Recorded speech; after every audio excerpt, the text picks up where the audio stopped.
Banyak orang berani bicara soal iman, tapi sedikit yang berani diuji oleh logika. Banyak yang hafal doktrin, tapi gagap ketika ditanya sederhana. Dan disinilah masalahnya. Bukan karena ajarannya tidak bisa dijelaskan, tapi karena sejak awal, konsepnya sudah dipaksakan untuk terlihat masuk akal. Ketika keyakinan harus terus dilindungi dari pertanyaan sederhana, itu bukan tanda kekuatan. Itu tanda ada yang tidak beres di dalamnya. Abang Islam atau Kristen, Bang? Saya Kristen, Bang. Oke. Ini diskusi Islam lawan Kristen. Bukan, Bang. Kita menyamakan konsep aja, Bang. Kita saling bertukar pikiran. Boleh bertukar pikiran, Bang Edis? Ya. Oke, boleh sebenarnya, Bang. Tapi ini diskusi Islam Kristen. Gini, Bang. Tapi nggak apa-apa lah ya, silakan. Saya juga nggak boleh lah. Tritunggal, Bang. Gimana, Bang? Karena konsep Tritunggal Abang ini kan saya lihat belum sepenuhnya ya sesuai dengan konsep Alkitab. Kalau kita belajar dalam Yohanes ya, Yohanes 1 ayat 1 pada mulanya adalah firman. Firman itu bersama dengan Elohim, dan Elohim adalah dan firman itu adalah Elohim atau Allah itu sendiri. Ya, jadi Tritunggal itu kan kalau kita belajar kan kemarin Abang pernah menyinggung tentang Bapa dan Roh Kudus tidak setara. Terus yang kedua, Yesus punya Tuhan. Nah, padahal dalam Tritunggal itu Yesus nggak punya Tuhan, Bang. Dia adalah Tuhan sendiri yang menjadi manusia, menginkarnasi. Dia menjadi manusia. Terus konsep Tritunggal, kalau kita mengenal itu kan Yesus adalah firman, firmannya Bapa, dan Roh Kudus adalah rohnya Bapa. Kalau menurut Abang Teris begitu, gimana menurut Bang Edis tentang konsep Tritunggal dan Yesus punya Tuhan itu loh? Saya belum begitu klik gitu loh, Bang Edis. Oke, baiklah ya. Ini akhirnya kita ke sini nih memang ya. Bang, saya mau tanya dulu sama Abang nih. Abang betulan pastor, Bang? Saya pastor, betul. Pastor. Saya seorang gembala, pastor atau gembala. Kristen ya. Oke. Berarti Abang tamatan STT ya, Bang ya? Betul. Oke. Kalau seperti ini kayaknya lebih enak saya diskusi, Bang, karena berarti Abang sudah membaca Alkitab itu sampai selesai ya? Sudah lah, Alkitab sudah mempelajari tentang sejarah, Oke. tentang Tritunggal, Oneness, kan ada Tritunggal, Oneness, SFY, Bang. Ya, saya pernah lihat juga Bang Edis, diskusi dengan Romo Cafe juga pernah lihat. Oke. Romo Cafe ya, tahu ya? Baik. Bang, saya mau tanya dulu nih sama Abang, Bang. Waktu Abang membaca Alkitab nih, Bang, ya. Abang di dalam Alkitab itu percaya nggak bahwa Yesus adalah Sang Mesias yang dinanti-nantikan di dalam Perjanjian Lama? Ya, percaya sih. Saya sangat percaya dia Mesias. Dia juru selamat, dia Tuhan yang menjadi manusia, dia juga Mesias, dia anak Allah. Saya percaya. Oke, Bang. Baik. Waktu Anda percaya bahwa Yesus adalah Sang Mesias, menurut Anda, Sang Mesias itu digambarkan di dalam Alkitab itu sebagai sosok seorang hamba, seorang pelayan, tidak? Iya, dia hamba, dia pelayan. Dia punya banyak gelar ya, gelar rasul, dia nabi, dia utusan. Semua gelar dia punya, termasuk dia juga Tuhan. Ya. Termasuk dia adalah Tuhan Bapa di surga? Bukan, dia anak Allah, dia Tuhan. Dia firman yang menjadi manusia, firman yang jadi daging, perkataannya Bapa. Emang Tuhan itu apa sih, Bang? Kalau menurut Bang Iris, Tuhan apa? Perlu saya akan sampaikan menurut saya. Kalau saya sudah jelaskan itu berkali-kali. Tuhan itu Tuhan, sama itu. Kurios, Theos ya. Berarti Theos. Tuhan gini, Bang. Tuhan itu kan bahasa Indonesia. Nah, aslinya itu Tuhan itu Tuhan itu. Iya, kalau menurut karena ini yang membawa petaka itu di sini, Bang. Menurut Anda, Yesus itu Tuhan itu maksudnya gimana itu? Yesus itu Tuhan, dia punya gelar. Dia punya gelar ketuhanan, dia punya otoritas, dia punya kuasa yang sama dengan Bapa. Makanya dikatakan dia Tuhan. Iya, jadi definisi Tuhan, lawan katanya aja lah. Gini, lawan katanya Tuhan itu apa? Lawan katanya Tuhan ya hamba kan? Oke, lawan katanya Tuhan hamba ya. Oke, baik. Abang ada Alkitab di situ? Alkitab boleh ya? Ada? Oke. Coba bisa Bang dibukakan Bang Matius pasal 12. Matius 12 ayat berapa ya? Coba saya balik aja kamera saya Bang ya. Jadi akhirnya kita Baik. diskusi sama orang Kristen kan. Tapi ya inilah teman-teman, mau nggak mau ya harus terjadi lah. Oke. Saya bukakan Matius pasal yang ke-12. Ayat. Abang jangan bergeser dari statement abang tadi ya. Lawan kata Tuhan adalah hamba ya. Setuju ya? Oke? Ya. Oke, baik. Oke, saya tunjukkan Bang Alkitab kita. Kelihatan Bang di sini? Ya, kelihatan Matius 12 ayat Oke. berapa ya? Ayat yang ke-12 juga Bang. Oke, Matius 12 Oke, ada judul perikopnya apa Bang? Oh iya, Yesus menyembuhkan pada hari Sabat. Bukan ini. Oh, Kelihatan apa nggak tuh? yang saya tulis di sini? Matius berapa tadi? 12 ayat? Matius 12 ayat yang ke-12. Ayat 12, ya. Oke. Di sini dikatakan Yesus hamba bukan di sini?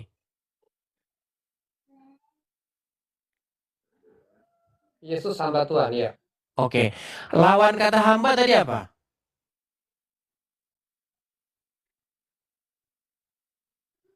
Lawan kata hamba.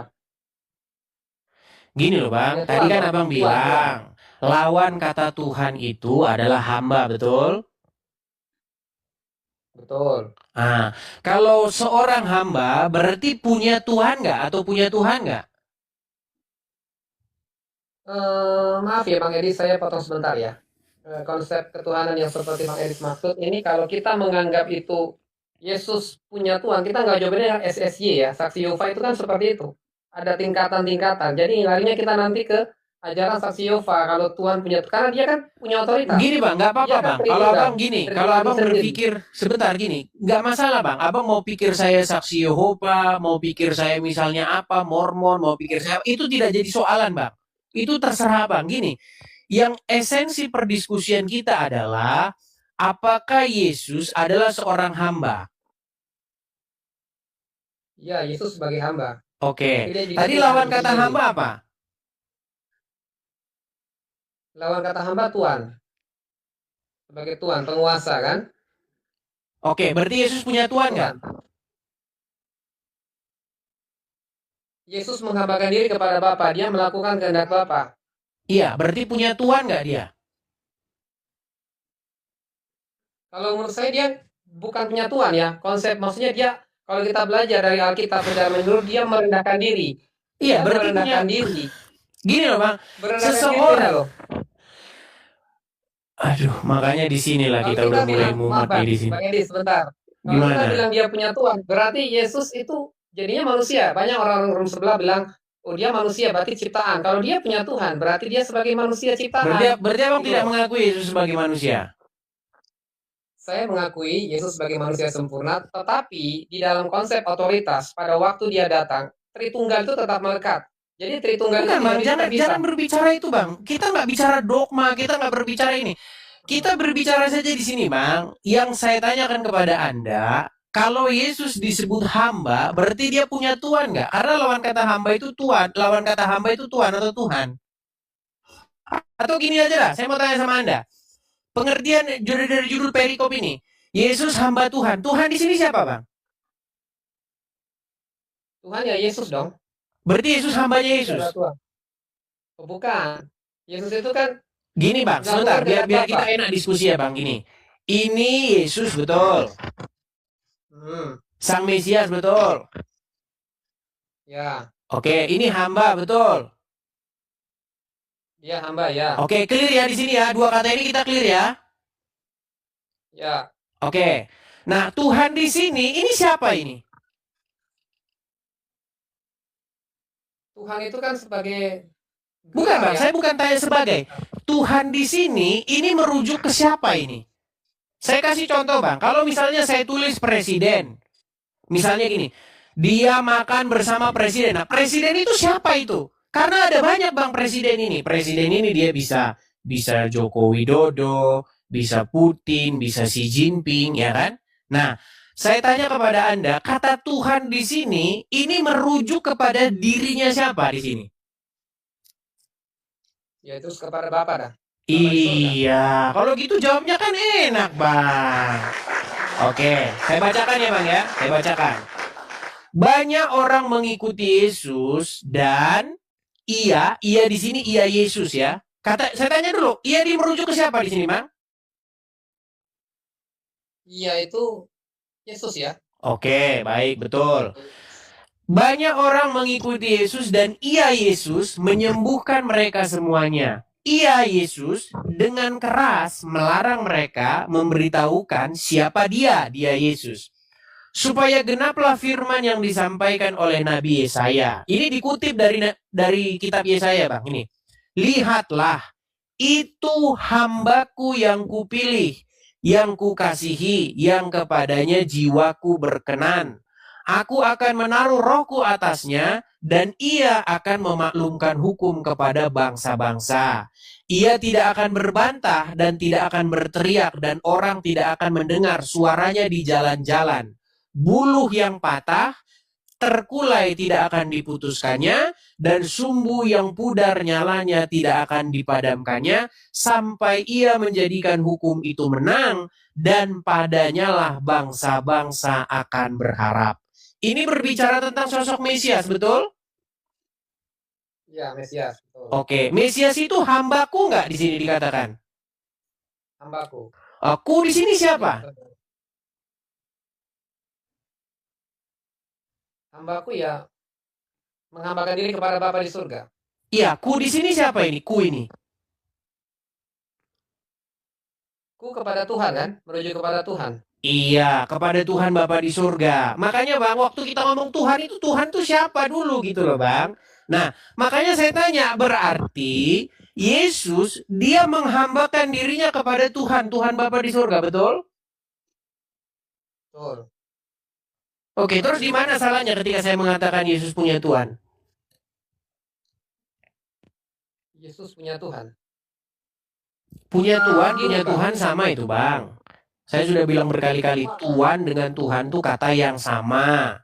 Begitu sama dengan tahu dengan tahu. Saya tidak tahu. Sama itu, Bang. Pahit dengan pahit itu sama, Bang. Oh, rasanya pahit, sama, Bang. Tuhan itu kata yang sama, cuma ada tambahan huruf H aja di sini, Bang. Tahu sama itu. Pahit sama, Bang. Oke, sekarang saya tanya sama Bang, menurut Alkitab ini, Yesus hamba nggak dia bagi Bapa di surga? Ya, kalau dia menghambakan diri, saya setuju Bang. Dia menghambakan diri. Cuma orang yang menghambakan diri, Bang, orang yang menghambakan diri berarti lawan kata hamba itu kan Tuhan, betul? Cuma gini Bang, kita bahas dulu tentang istilah itu banyak Abang sampaikan. Ya, gimana? Yesus punya Tuhan, ini kan konsepnya akan berbeda Bang. Kalau kita mengatakan Yesus punya Tuhan, itu jadinya kesannya berarti Yesus punya Tuhan dong, ada Tuhan di atasnya dia. Padahal, kalau kita kembali kepada Yohanes 1 ayat 1, pada mulanya adalah firman, firman bersama dengan Elohim. Jadi Bapa, Anak, dan Roh Kudus itu setara Bang. Mereka itu punya kedudukan yang sama yang tidak ada tingkatan-tingkatan kasta Bang. Itu menurut saya Bang. Kalau kita mengatakan di dalam kasta itu Alkitab, jadinya SSY. Iya, kalau masalah gini Bang, kita ini bukan memperdebatkan sekte Bang. Saya sudah bilang berkali-kali, saya ini bukan SSY Bang. Saya tidak pernah ke gereja SSY. Gitu Bang. Bukan Bang, kita saya nggak ini bilang gitu. Maksudnya konsep Bang. Maksudnya konsepnya itu mirip-mirip. Saya nggak bilang Bang SSY, tapi konsepnya itu mengarah ke sana Bang. Ada mirip-mirip ke situ. Ya sudah Bang. Kalau Abang berpikir seperti itu haknya Anda. Kita bukan berbicara mengenai pandangan konsep nggak seperti itu. Yang kita bicarakan adalah ketika ada seorang Muslim mempertanyakan iman Anda, iman kekristenan Anda, maka Anda harus menjawab sesuai Alkitab. Betul? Ya, betul. Nah, sekarang Kalau misalnya Anda saya tanya, saya mau nyamar dulu lah. Saya ibarat kata sayanya Muslim, ibarat kata nih. Anda seorang pastor atau seorang pendeta. Saya mau tanya dulu kepada Anda. Umpamanya saya Muslim ya, boleh? Boleh nggak?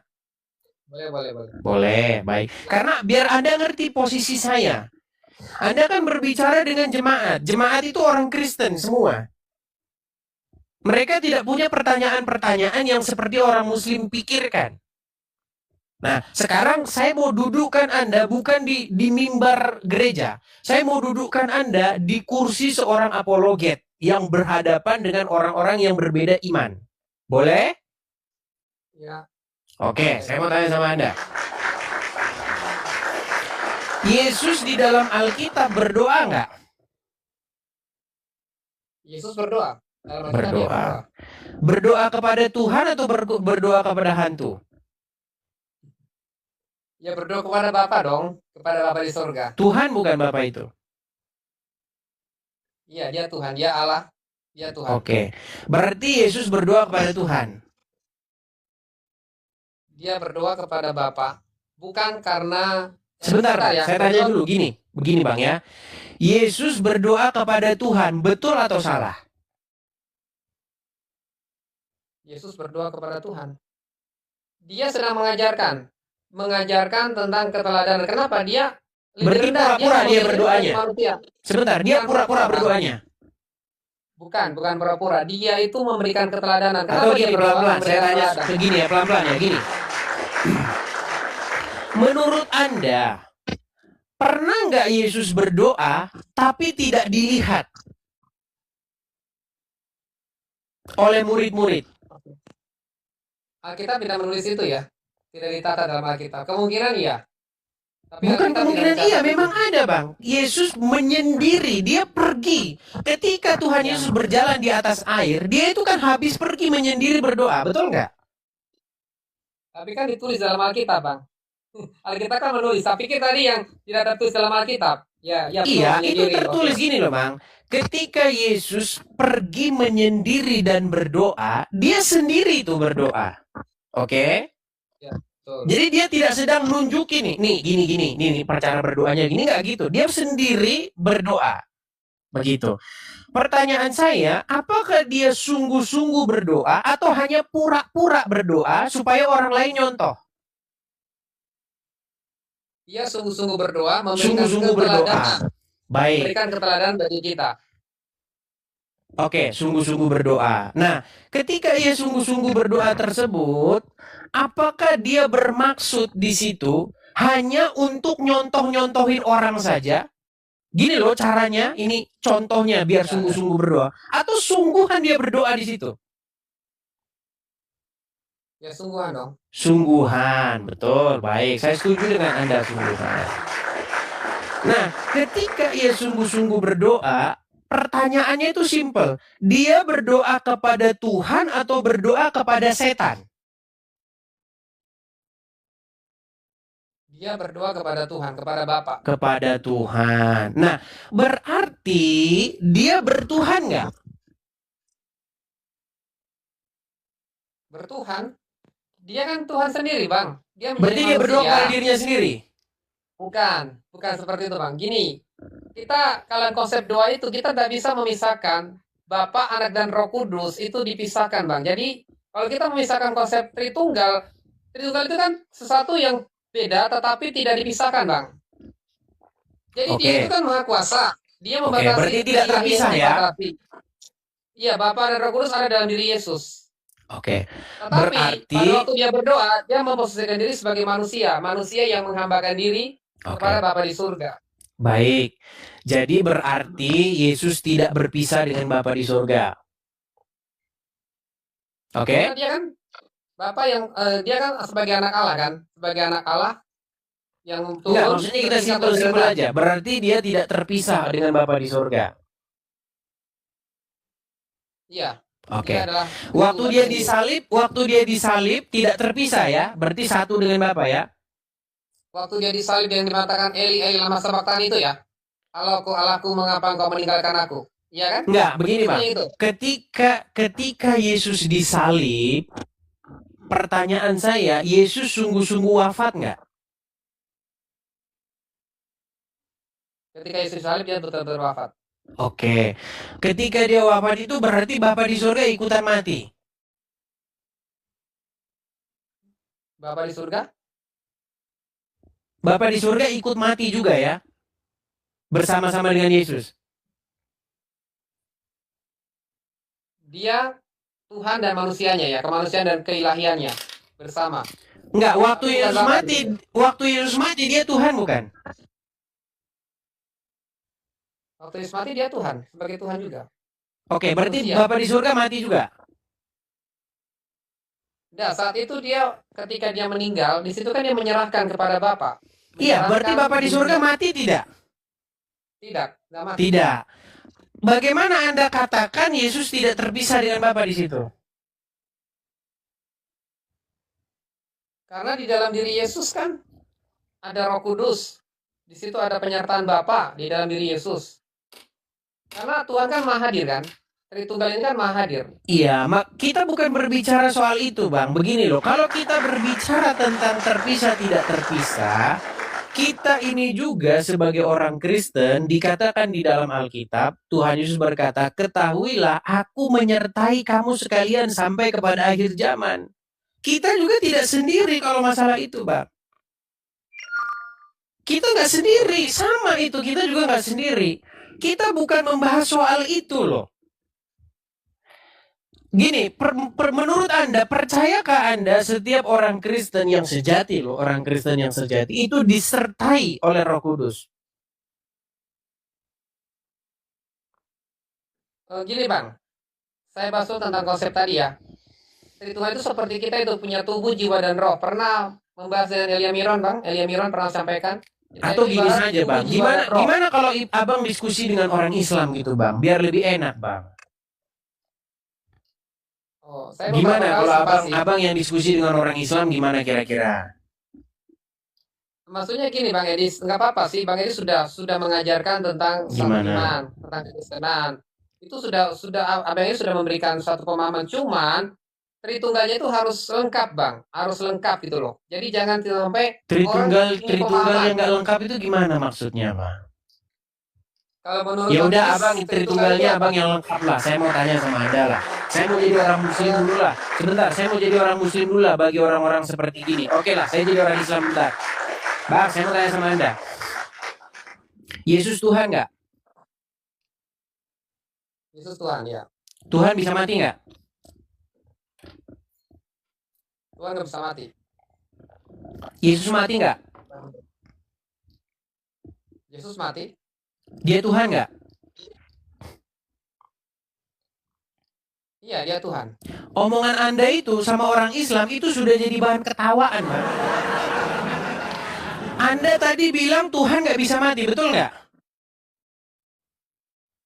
Tuhan nggak bisa mati. Oke, Yesus Tuhan nggak? Sebentar, tenang Bang, pelan-pelan. Anda mau ngerasain di kursinya saya, sebentar, nih.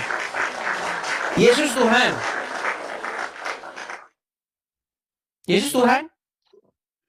Yesus Tuhan, ya. Oke, Tuhan bisa mati? Tuhan bisa mati, enggak. Kalau dia tidak bisa mati. Sebentar, tenang Bang, saya mau selesaikan dulu. Tuhan tidak bisa mati ya? Ya. Oke, Yesus mati nggak? Yang mati kemanusiaannya. Oke, berarti waktu Yesus mati dia bukan Tuhan? Dia Tuhan. Dia Tuhan, tapi dia menyerahkan. Oke, mati nggak dia? Sebentar, saya tanya. Tuhan Yesus mati nggak? 3 hari? Mati. Tadi Anda katakan Tuhan tidak bisa mati. Kan dia menyerahkan kemanusiaannya, Bang. Kemanusiaannya diserahkan, tapi tadi Anda mengatakan bahwa Yesus tidak bisa mati. Tuhan tidak bisa mati. Betul? Iya, Tuhan tidak bisa mati. Karena itu kan konsep kita kan. Sebentar, jangan kemana-mana dulu, Bang. Jangan Abang masukin dulu yang lain. Kalau Tuhan tidak bisa mati, sedangkan Yesus mati, berarti Yesus Tuhan nggak? Yesus Tuhan. Bagaimana Anda katakan dia Tuhan, sedangkan tadi Anda bilang Tuhan tidak bisa mati? Karena dia menyerahkan diri kepada Bapa di surga. Iya, berarti mati kan? Iya, mengalami kematian, tapi kan dia bangkit. Nah, Pernah waktu dia tapi mati, bagaimana Anda katakan dia Tuhan, sedangkan Anda bilang dia Tuhan, tapi Tuhan tidak bisa mati. Bagaimana? Maksudnya gini, Bang. Yesus itu kan dia ada sisi Tuhan dan sisi manusia. Dia menyerahkan kemanusiaannya. Oke, berarti Dan waktu dia rohnya- mati dia rohnya bukan itu Tuhan. kembali. Sebentar, waktu dia mati tersebut dia Tuhan nggak? Waktu dia mati, Saya tanya satu kali lagi, Bang, biar nggak muter-muter lagi, Bang. Waktu Yesus wafat 3 hari, dia Tuhan atau bukan? dia Tuhan. Oke, berarti Kalau Tuhan tidak ada, mati. dia Tuhan. Berarti Tuhan mati. Bentar. Iya, Oke, barusan tidak Anda tadi bilang sama saya bahwa Tuhan tidak bisa mati. karena gini, Bang. Tuhan itu kan dia kan mau menjadi sisi sebagai manusia. Dia menyerahkan kemanusiaan karena dia kan maha kuasa, Bang. Dia maha kuasa. Jadi manusia Yesus itu bukan Tuhan. Manusia Yesus juga Tuhan. Tapi manusia Yesus itu manusia sempurna. Dia kan anak tunggal, anak Allah kan. Dijuluki anak Allah. Ya, jangan ngomong kemana-mana, Bang. Jangan ngomong anak tunggal, anak Allah, nanti kemana-mana bahasan kita, Bang. Bukan ke situ bahasan kita. Yang ditanya oleh seorang Muslim, dan pertanyaan inilah yang sudah sering saya jawab, Bang. Apakah Yesus Tuhan? Anda bilang iya, betul? Betul? Ya, kalau Bang Edis gimana? Loh iya, Bang Edis sendiri. iya. Tuhan. Saya sudah jawab itu Terus yang berkali-kali, Abang nggak nangkep pembahasan mati saya di tentang salib, itu. Yang mati di salib menurut Bang Edis Tuhan juga mati berarti. Kalau menurut Bang Iya, Edis. Bang. Saya sudah bilang iya. Makanya Tuhan itu, Bang. Makanya kalau Anda pikir tuh ganti dengan kata Tuhan, itu lebih enak, Bang. Yesus Tuhan bukan berarti dia itu Bapa di surga. Yesus itu Tuhan, tapi dia bukan Bapa di surga. Bapa di surga itu juga Tuhan, tapi bukan Yesus.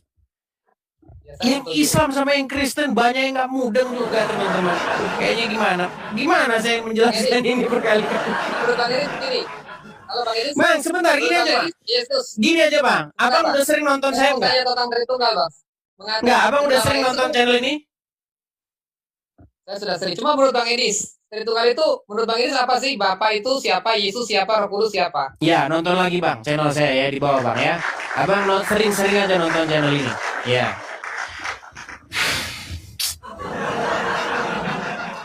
Kadang-kadang teman-teman banyak orang datang ke sini ya sok-sok ingin mewakili, ingin menggantikan kursi saya. Giliran dia duduk di kursi saya ngadepin orang muslim umat sendiri. Aduh, berat. Diskusi dimulai dengan suasana yang terlihat santai, sekedar tukar pikiran sesama iman. Bahkan di awal sudah ditegaskan, ini bukan debat panas, tapi pertukaran pemahaman. Namun perlahan arah pembicaraan berubah. Dari sekedar bertukar pikiran menjadi pengujian konsep.